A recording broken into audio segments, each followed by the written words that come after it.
I do appreciate all y'all's time. This is the first event that I've been speaking of in this kind of capacity. I'm very honored to be here. I did do my prior prep work and then put together a speech though, so judging by your applause at the end of it, I'll know if it's a good one or I'll blame my speechwriters over here. I'd like to start by thanking you, Mary, for the invitation tonight. It's an honor, and I also really appreciate your kind introduction. I want to thank everyone in this room for the opportunity to speak here today. I've had the most incredible life experience serving you as a Marine infantry leader and as a Navy SEAL officer. Truly, it has been an honor to defend this country that you and I love so greatly. The support of our armed forces in this room is felt in your words and prayers. As a young Marine and naval officer, I've served in over 70 countries, so trust me when I tell you that we live in the most amazing nation on earth.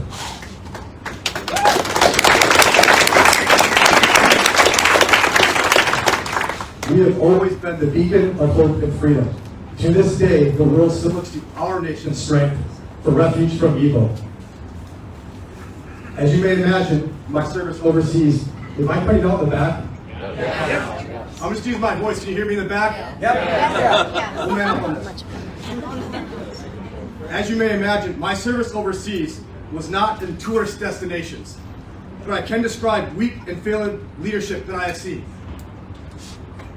I saw the destitution of families in Africa, corruptions and violence in the deserts of the Middle East, rise and failure of socialism in Asia. After serving 10 years in the Marines and 10 years in the Marines and 10 years as a SEAL officer, I see the country that I love so much, the country that my brothers and sisters fight for and have been willing to die for, slide into the same weakness I saw and experienced abroad.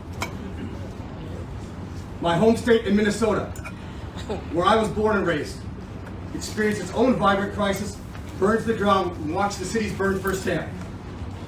Businesses here in the 3rd District were forced to be shuttered and closed permanently.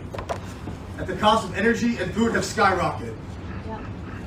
These leadership failures have forced our friends and our neighbors into undesirable predicaments in their everyday life.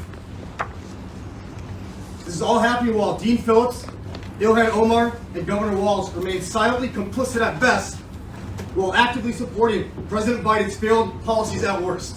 That's right.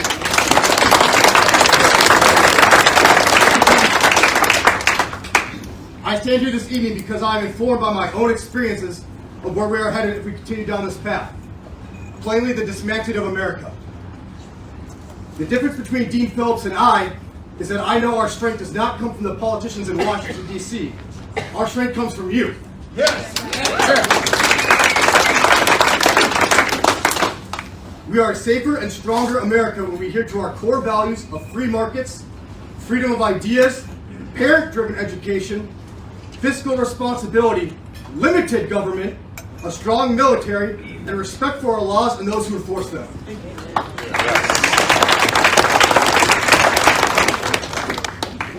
My promise to you is that as your congressman, no one, and I mean no one, will outwork me. I will make every day adhering to the mantra of the Navy SEALs that the only easy day was yesterday. I won't look to Nancy Pelosi for strength. I look to you as we will work together to make the 3rd Congressional District strong again. My values come from my foundation. I was right here in the 3rd.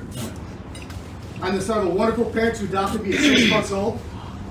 I grew up playing hockey and going to school in Bloomington, where I was raised in a culture that values commitment, hard work, and community.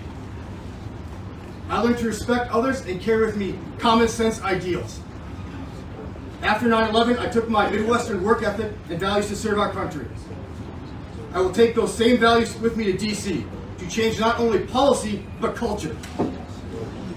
We cannot continue down this path of socialism where someone in D.C. decides who wins or loses and tells American citizens that they aren't allowed to do something. That's right.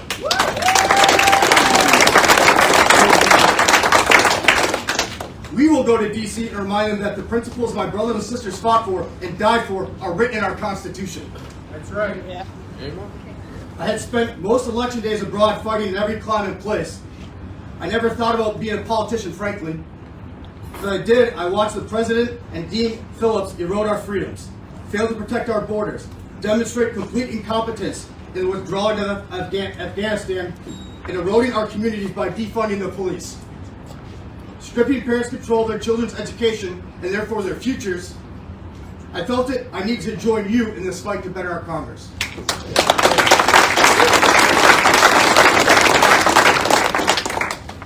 I can and I will be Congressman Phillips, who votes 90% with Ilhan Omar and 98% with Nancy Pelosi. Together, we will make America stronger by pushing back on the threats we are having beyond the horizon of our nation's borders, but now they're here at home.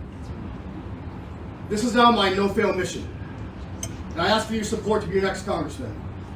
I will work every day to bring common sense leadership to Washington, D.C. in order to restore our constitutional rights at home, while simultaneously strengthening America's international standing as a beacon of hope and freedom throughout the world. I ask for your support and thank you once again for letting me speak here today. I look forward to working with you together as we come to build a stronger America. God bless you.